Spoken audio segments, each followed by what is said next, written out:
It's Ngọc from Vietnam News Agency. You're watching our daily bulletin with the headlines as usual. Military asked to develop all-people defense. Top 10 prominent events in Vietnam 2024 selected by Vietnam News Agency. And later on, Vietnamese traditional attire showcased in Ninh Bình.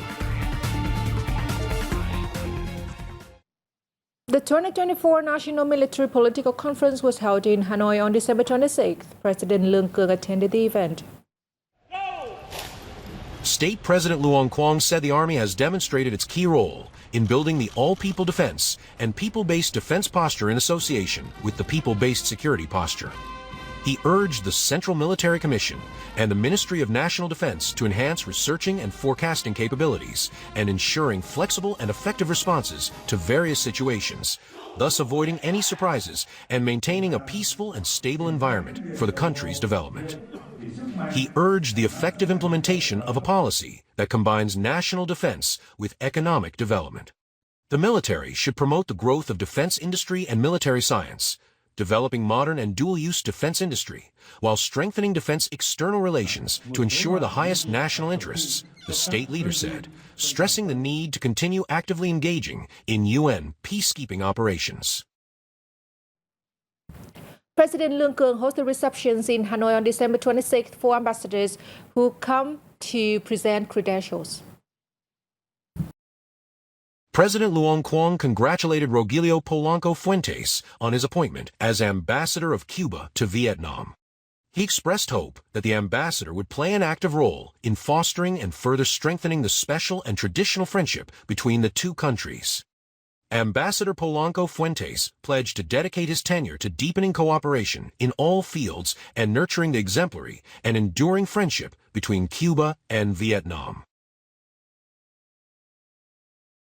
In meetings with Zimbabwean Ambassador Constance Chemwe and Bolivian Ambassador Hugo José Siles Núñez de Prado, the state president emphasized the vital role of international support, including that of Zimbabwe and Bolivia, in Vietnam's nearly 80 years of nation-building and defense.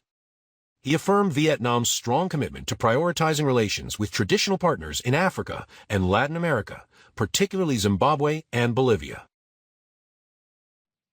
Prime Minister Phạm Minh Chính attended the 80th National Public Security Conference in Hanoi on December 26th.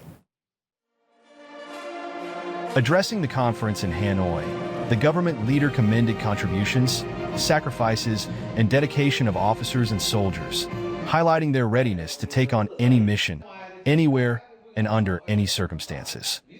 He laid emphasis on a number of key tasks for the sector in the time ahead, requiring the public security force to follow the instructions of Party General Secretary to Lum that the force should change its mindset in safeguarding security and order while integrating these efforts with socio-economic development. The Prime Minister requested the force to continue efforts in combating all types of crime, especially those related to economic misconduct, corruption, wastefulness, drug, and the environment, as well as high-tech crime, creating a safe and healthy environment for socio-economic development.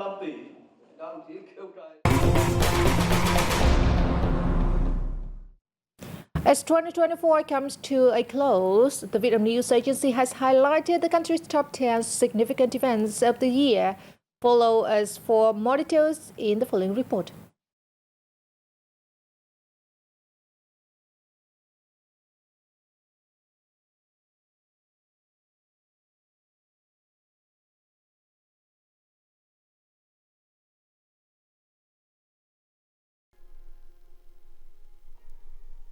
General Secretary Nguyen Phu Trong passed away on July 19th, leaving a legacy of invaluable thought and theory on Vietnam's revolutionary path.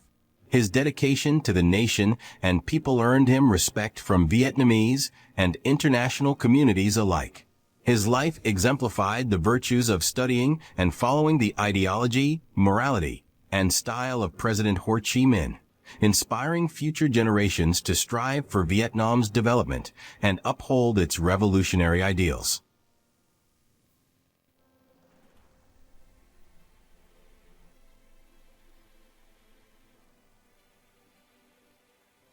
Tu Lum was elected Party General Secretary, Trun Thank Mun became National Assembly Chairman, and Luong Quang assumed the role of State President.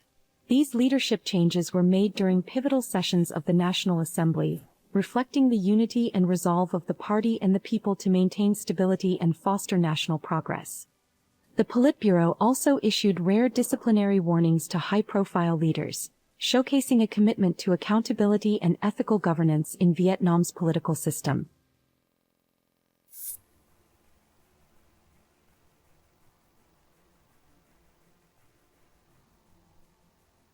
Following Resolution 18, Vietnam began restructuring its political system to enhance efficiency and effectiveness.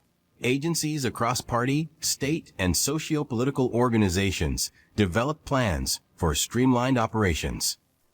Under the principle of the central level sets an example, the new apparatus aims to be elite, streamlined, strong, efficient, valid, and effective. This ongoing reform highlights the party's dedication to modernizing governance and strengthening public trust while addressing challenges to meet the demands of a new era.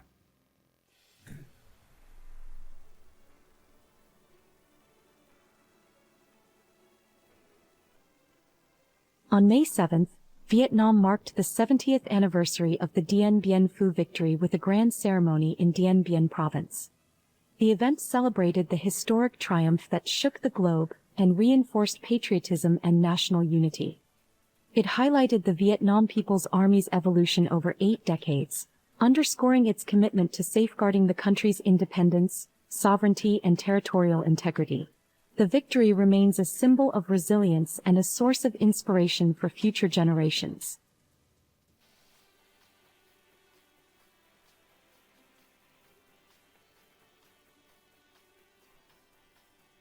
Despite global uncertainties and the devastation of Typhoon Yagi, Vietnam achieved GDP growth exceeding 7% in 2024, surpassing targets. Trade turnover neared $800 billion. FDI inflows exceeded $31 billion, and inflation remained below 4%. Tourism rebounded, with international arrivals up 40% from 2023. Vietnam's national brand value reached $507 billion, ranking 32nd globally. These achievements underscore the country's resilience and potential as a thriving economy amidst global challenges and natural disasters.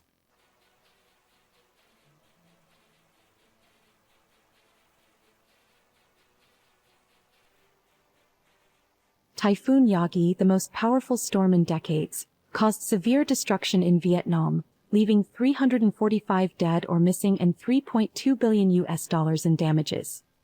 Entire villages were flattened and thousands were injured. The government's swift response, combined with national solidarity and international support, ensured effective recovery efforts. People quickly resumed their lives with significant progress in rebuilding infrastructure and restoring livelihoods. The tragedy highlighted the importance of disaster preparedness and climate resilience in Vietnam.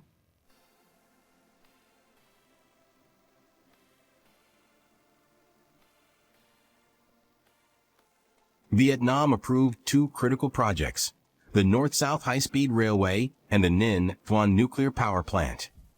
The $66.7 billion railway will address growing transport demands and support sustainable development along the North-South Corridor.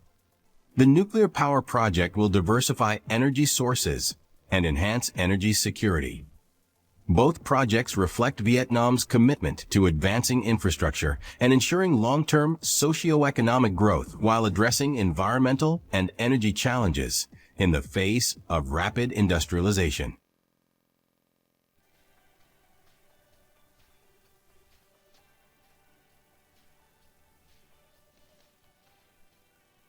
The 500 kV Circuit 3 transmission line was completed in a record 6 months, spanning from Quang Binh to Hung Yen. This critical project strengthens national energy security and resolves power shortages in northern Vietnam. Designed and executed by Vietnamese engineers, it showcases the nation's technical expertise and collective spirit. The success sets a benchmark for future national projects, demonstrating Vietnam's ability to implement large-scale infrastructure efficiently and effectively under tight deadlines.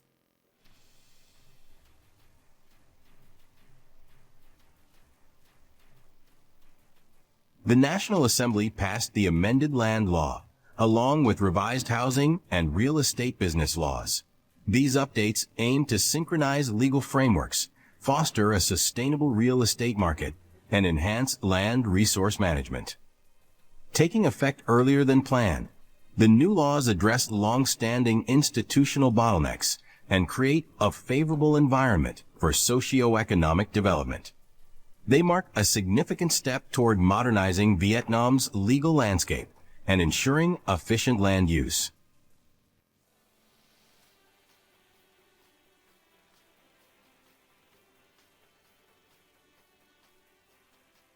Viettel officially launched Vietnam's 5G network on October 15, marking a milestone in the country's digital transformation journey. As a pillar of the fourth industrial revolution, the 5G network is expected to boost innovation and productivity across industries. In 2024, Vietnam also achieved significant progress in digital government, activating 57.9 million VNEWS accounts and establishing 32.1 million electronic health records. These developments highlight Vietnam's growing focus on leveraging technology for socio-economic growth. Vietnam's coconut industry has become a key economic driver for the Mekong Delta and South Central coastal regions, with agreements enabling entry into billion-dollar markets like the United States, Europe, and China. The Ministry of Agriculture and Rural Development reports that Vietnam cultivates over 200,000 hectares of coconut, ranking 6th globally in production with nearly 2 million tons annually. Coconut exports grew from $180 million in 2010 to $900 million in 2023 and are expected to surpass $1 billion in 2024. Bến Tre Province, the nation's coconut capital, accounts for 42% of Vietnam's total coconut area and generates $500 million in annual export revenue. China presents a significant opportunity due to high demand and trade advantages. Vietnam's proximity and large production capacity provide a competitive edge, ensuring a stable supply for this market. However, experts stress the need for strict management of production and exports to sustain growth. Investment in quality varieties, processing infrastructure, and digital management systems is essential to protect the sector's reputation and maximize value from fresh coconuts and byproducts. With its strong foundation and government support, Vietnam's coconut industry is well positioned for global expansion. A cultural program highlighting Vietnamese traditional attire took place at the Hoa Lư Ancient Capital Historical and Architectural Site in Ninh Bình Province on December 24th. Against the backdrop of the temples dedicated to King Dinh Tiên Hoàng and King Lê Đại Hành, volunteers selected by the organizing board paraded in traditional attires and posed in photos with visitors. They wore costumes dating back from the Dinh and early Lê dynasties, including those of King Dinh Tiên Hoàng, King Lê Đại Hành, Empress Dowager of Nga, soldiers and servants. The program aimed to introduce traditional values to the public, especially young people, fostering a deeper understanding of the nation's history and culture. It honored the beauty of Vietnam's traditional attire, serving as an opportunity for researchers and fans of traditional costumes in Ninh Bình to share their passion and bring Vietnamese traditional attire closer to audiences at home and abroad. And that's also wrapped up our daily bulletin. Thank you for tuning in, and goodbye for now.